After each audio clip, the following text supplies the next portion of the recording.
Republic ಕನ್ನಡದಲ್ಲಿ break ಮಾಡಿದಂತಹ ಸುದ್ದಿ ರಾಜ್ಯ ರಾಜಕಾರಣದಲ್ಲಿ ಸಂಚಲನ ಸೃಷ್ಟಿ ಮಾಡಿದೆ. ಸಚಿವ ಸತೀಶ್ ಜಾರಕಿಹೊಳಿ ಅವರು ಎಕ್ಸ್ಕ್ಲೂಸಿವ್ ಆಗಿ ರಿಪಬ್ಲಿಕ್ ಕನ್ನಡಕ್ಕೆ ಕೊಟ್ಟಂತ ಆ ಒಂದು ಹೇಳಿಕೆ ಇವತ್ತಿಗೂ ಕೂಡ ಸಂಚಲನವನ್ನ ಸೃಷ್ಟಿ ಮಾಡ್ತಾ ಇದೆ. ಅದು ಹೆಚ್ಚುವರಿ DCM ಹುದ್ದೆ ನೀಡಬೇಕು ಅನ್ನುವ ವಿಚಾರ. ಈಗ ರಾಜ್ಯ ರಾಜಕೀಯದಲ್ಲಿ DCM ದಂಗಲ್ ಕ್ಷಣದಿಂದ ಕ್ಷಣಕ್ಕೆ ತಾರಕಕ್ಕೇರ್ತಾ ಇದೆ. 3 DCM ಸ್ಥಾನಕ್ಕೋಸ್ಕರ ಸಚಿವರು ಪಟ್ಟು ಹಿಡಿದು ಕೂತಿದ್ದಾರೆ. ಸುರ್ಜೇವಾಲಾ ಅವರು ನಿನ್ನೆ ಸಭೆಯನ್ನು ನಡೆಸಿದ್ರು. ಸಭೆಯಲ್ಲೂ ಕೂಡ ಕೆಲ ಸಚಿವರು 3 DCM ಅನ್ನ ಮಾಡಿ ಅಂತ ಹೇಳಿ ಅವರ ಮುಂದೆ ಬೇಡಿಕೆಯನ್ನು ಇಟ್ಟಿದ್ರು. DCM ಸೃಷ್ಟಿ ಮಾಡುವ ಅನಿವಾರ್ಯತೆ ಇಲ್ಲ ಅಂತೇಳಿ ಹೈಕಮಾಂಡ್ ಕೂಡ ಒಂದಷ್ಟು ಎಚ್ಚರಿಕೆಯನ್ನು ಕೊಟ್ಟಿದೆ. ಆದರೆ ಸುರ್ಜೇವಾಲಾ ಅವರ ಹೇಳಿಕೆಗೆ DCM ಆಕಾಂಕ್ಷಿಗಳೇನಿದ್ರು ಅವರು ಆಕ್ರೋಶಗೊಂಡಿದ್ದಾರೆ ಅಂತ ಹೇಳಲಾಗ್ತಾ ಇದೆ.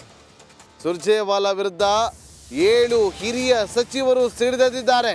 ಚುನಾವಣಾ ಫಲಿತಾಂಶಕ್ಕೆ ನಾವು ಜವಾಬ್ದಾರರಲ್ಲ ಅಂತೇಳಿ ಇಂಡೈರೆಕ್ಟ್ ಆಗಿ ವಾರ್ನಿಂಗ್ ಮಾಡಿದ್ದಾರೆ. ವ್ಯತಿರಿಕ್ತ ರಿಸಲ್ಟ್ ಬಂದರೆ ಅದಕ್ಕೆ ನಾವು ಹೊಣೆಯಲ್ಲ. ಹೆಚ್ಚುವರಿ DCM ಮಾಡದಿದ್ರೆ ಪೆರೇಡ್ ಮಾಡ್ತೀವಿ ಎಚ್ಚರಿಕೆ ಅಂತ ಎಚ್ಚರಿಕೆ ಕೊಟ್ಟಿದ್ದಾರೆ. ಇದು ರಿಪಬ್ಲಿಕ್ ಕನ್ನಡ ಪೊಲಿಟಿಕಲ್ ಎಕ್ಸ್ಕ್ಲೂಸಿವ್. ಇನ್ನು DCM ಆಕಾಂಕ್ಷಿಗಳು ರಣದೀಪ್ ಸಿಂಗ್ ಸುರ್ಜೇವಾಲಾ, ರಾಜ್ಯ ಕಾಂಗ್ರೆಸ್ ಉಸ್ತುವಾರಿ, ಅವರ ವಿರುದ್ಧವೇ ತಿರುಗಿ ಬಿದ್ದಿದ್ದಾರೆ ಎನ್ನುವ ಮಾಹಿತಿ ಸಿಕ್ಕಿದೆ. DK ಶಿವಕುಮಾರ್ ಪರವಾಗಿ ಸುರ್ಜೇವಾಲಾ ಅವರು ನಿಂತಿದ್ರು ಅನ್ನುವ ಒಂದೇ ಒಂದು ಕಾರಣಕ್ಕೋಸ್ಕರ ಈಗ ಆಕ್ರೋಶವನ್ನ ಹೊರ ಹಾಕ್ತಿದ್ದಾರೆ. ಹೆಚ್ಚು DCM ಬೇಡಿಕೆ ಇದ್ರೂ ಸುರ್ಜೇವಾಲಾ ಅವರು ಸ್ಪಂದಿಸಿಲ್ಲ.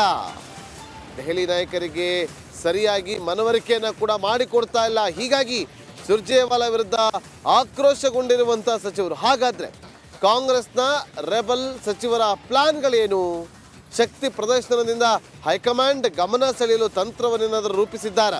ತೀವ್ರ ಕುತೂಹಲ ಮೂಡಿಸಿದ DCM ಆಕಾಂಕ್ಷಿಗಳ ನಡೆ.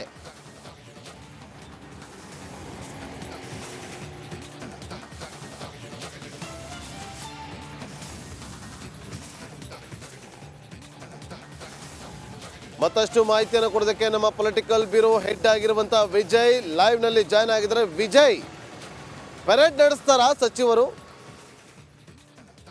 ನಾಗೇಂದ್ರ ಬಾಬು, ಉಪಮುಖ್ಯಮಂತ್ರಿ ನೇಮಕ ಸಂಬಂಧಪಟ್ಟಂತೆ ಮೊದಲು ಅಂದ್ರೆ ಇಷ್ಟು ಜನ ಸಚಿವರು ಬಹಿರಂಗವಾಗಿ ಹೇಳಿಕೆ ಕೊಡ್ತಾರೆ, ಎಲ್ಲರೂ ಕೂಡ ಬಹಿರಂಗವಾಗಿ ಇದರ ವಿರುದ್ಧ ಒಂದಾಗ್ತಾರೆ ಅನ್ನುವಂಥದ್ದು ಕೂಡ ನಿರೀಕ್ಷೆ ಮಾಡಿರಲಿಲ್ಲ ಹೈಕಮಾಂಡ್ ಅಥವಾ ಉಪಮುಖ್ಯಮಂತ್ರಿ DK ಶಿವಕುಮಾರ್. ಏನು ಒಂದ್ ಕಡೆ ಡಿನ್ನರ್ ಮೀಟಿಂಗ್ ಆಯ್ತು, ಅದಾದ ಬಳಿಕ ಒಂದ್ ಹೆಜ್ಜೆ ಮುಂದೆ ಹೋಗಿ ಸುರ್ಜೇವಾಲಾನ ಭೇಟಿಯಾಗಿ ನೇರವಾಗಿ ತಮ್ಮ ಒಂದು ಡಿಮ್ಯಾಂಡ್ ಅನ್ನ ಇಟ್ರು. ಅದಾದ ಬಳಿಕ ನಿನ್ನೆ ನಡೆದಂತಹ ಸಭೆಯಲ್ಲಿ ಅಂದ್ರೆ ನೆನೆದ ಸಭೆಯಲ್ಲಿ 1 to 1 ಸಚಿವರನ್ನ ಕರೆಸಿ ಸಂಬಂಧಪಟ್ಟಂತೆ ಉಪಮುಖ್ಯಮಂತ್ರಿ ನೇಮಕ ಬೇಡ ತಕ್ಷಣಕ್ಕೆ ಅನ್ನುವಂಥದ್ದು, ಎಲ್ಲೂ ಬಹಿರಂಗ ಹೇಳಿಕೆ ಕೊಡ್ಬೇಡಿ, ತಕ್ಷಣಕ್ಕೆ ನೇಮಕ ಇಲ್ಲ ಅನ್ನುವಂಥದ್ದು ಏನೋ ಒಂದು ಹೇಳಿಕೆಯನ್ನು ಕೊಟ್ಟರು. ಇದರಿಂದ ಸಿಡಿದೆದ್ದಿರುವಂತಹ ಸಚಿವರು ನೇರವಾಗಿ ಸುರ್ಜೇವಾಲಾಗೆ ಒಂದು ಮಾತನ್ನು ಹೇಳಿರುವಂತದ್ದು. ಯಾಕಂದ್ರೆ ಸಚಿವ ಸಂಪುಟದಲ್ಲಿರುವಂತಹ ಬಹುತೇಕ ಸಚಿವರು ಉಪಮುಖ್ಯಮಂತ್ರಿ ನೇಮಕ ಆಗ್ಬೇಕು ಅಂತ ಪಟ್ಟನ್ನು ಹಿಡಿದಿದ್ದಾರೆ. ಕೇವಲ 7 ಜನ ಮಾತ್ರ ನಾವು ಸಭೆ ಸೇರಿರುವಂತದ್ದು.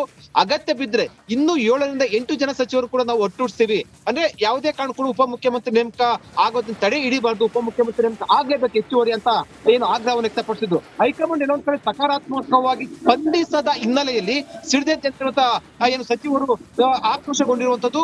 ಮುಂದಿನ ಲೋಕಸಭಾ ಚುನಾವಣೆಗೆ ಒಂದು ವೇಳೆ ಏನಾದ್ರು ಉಪಮುಖ್ಯಮಂತ್ರಿ ಮಾಡಲಿಲ್ಲ ಅಂದ್ರೆ ಅದರ ಪರಿಣಾಮ ಬೀರುತ್ತೆ. ಆಗ ಫಲಿತಾಂಶವನ್ನ ನಮ್ಮನ್ನ ಕೇಳಬಾರ್ದು ಈ ರಿಸಲ್ಟ್ ಅನ್ನ ಅನ್ನುವಂಥದ್ದು ನೇರವಾಗಿ ಸುರ್ಜೇವಾಲಾಗೆ ಹೇಳಿ ಹೊರ ಬಂದ್ರು. ಇದು ಮುಂದಿನ ದಿನಗಳಲ್ಲಿ ನಾನಾ ರೀತಿಯ ತಿರುವುಗಳನ್ನು ತೆಗೆದುಕೊಳ್ಳುವಂಥದ್ದು. ಜೊತೆಗೆ ಒಂದು ಮಾತನ್ನ ಹೇಳಿದ್ರು, ಉಪಮುಖ್ಯಮಂತ್ರಿ ಸಂಬಂಧಪಟ್ಟಂತೆ ಪಕ್ಷದಲ್ಲಿ ದಿನೇ ದಿನೇ ಆಕ್ರೋಶ ವ್ಯಕ್ತ ಆಗ್ತಾ ಇರುವಂತದ್ದು, ಆಗ್ರಹ ವ್ಯಕ್ತ ಆಗ್ತಾ ಇರುವಂತದ್ದು. ಶಾಸಕರು ಕೂಡ ಸಾಕಷ್ಟು ಸಂಖ್ಯೆಯಲ್ಲಿ ಕೂಡ ಇರುವಂತದ್ದು.